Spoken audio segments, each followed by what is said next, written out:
Okay, good morning to all. Kasama po natin dalawang membro ng Philippine Men's Baseball Team, si Clarence Casalan at si Agon De Vera. Sila po ay bahagi ng ating Philippine National Team para po dito sa BFA East Asian Cup na magaganap 3 weeks from now dyan po sa Clark, Pampanga.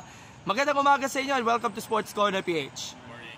First of all, ano yung preparasyon para dito sa inyong sasaliang tournament? It's an East Asian tournament and i-expect natin hindi lang Pilipinas kundi iba't ibang mga Asian countries ang lalok dito sa nasabing competition, which is kabang ba para dito sa mga baseball plans? Si Clarence muna. Yung naging preparasyon namin is naging focus lang kami sa goal namin. Sinusunod lang namin yung mga tinuturo ng coach namin, like lalo na sa hitting namin. Siguro nag-focus kami more on hitting this year's tournament. What about si Agon? Ano yung preparasyon para dito sa tournament with the team? Kamusta ang gelling nyo? Kamusta yung experience na makasama nyo ang team para dito sa all-important tournament? So, yung naging preparation namin ngayon, this tournament is mas marami kaming games. Kasi siguro yun yung naging kulang namin sa mga nakaraang taon. Na konti lang inalaro namin games, maglalaro na lang kami as a team, siguro 2 games, then tournament na.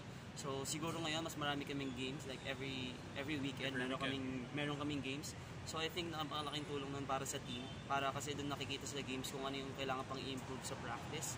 And siguro nag-gel na maganda yung team kasi siguro syempre national team to, sa bawat club or sa bawat school teams, yung mga players ay siguro sila yung sabihin nating main guys.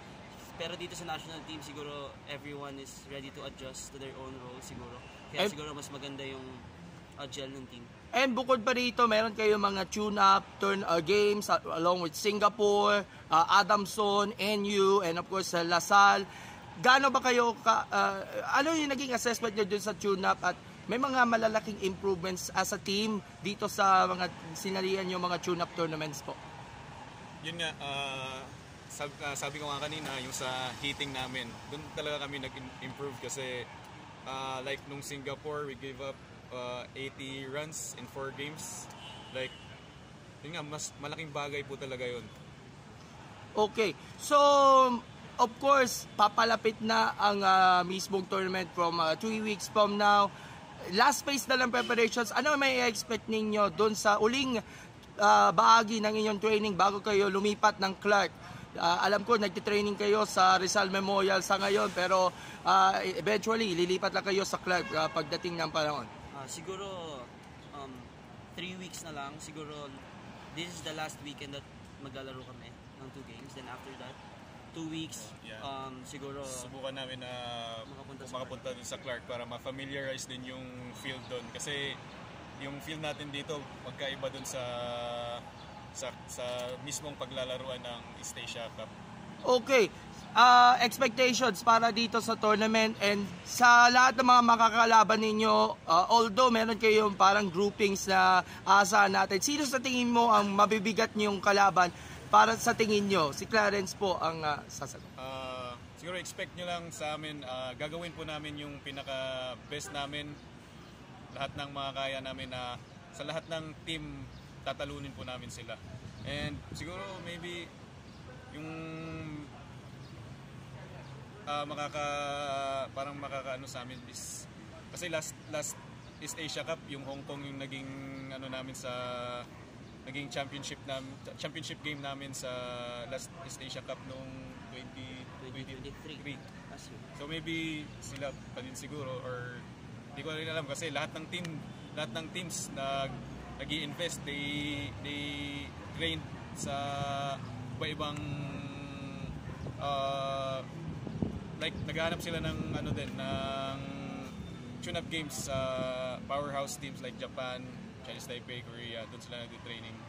Okay, Lord, Agon, general expectations from you to steer the team and of course, ina-expect natin malaki ang home crowd and home court advantage ninyo pagdating nga sa BFA. Siguro na-expect ko lang na magiging maganda siguro yung tournament. Yun nga, sinabi nga ni Clarence na yung Hong Kong and Thailand talaga siguro yung tinitingnan namin na pinakamalakas namin makakalaban. Pero siguro hindi natin sigurado sa ibang team kasi nga yung mga ibang teams ay nag-i-invest na rin sila mga players sila, meron sila mga foreign players, and yung team nila is nagpa-practice overseas din. Siguro kaya malaking magiging improvement nila this season. So expect nyo lang sa amin na we'll try our best, do our own thing, focus on our goals, siguro.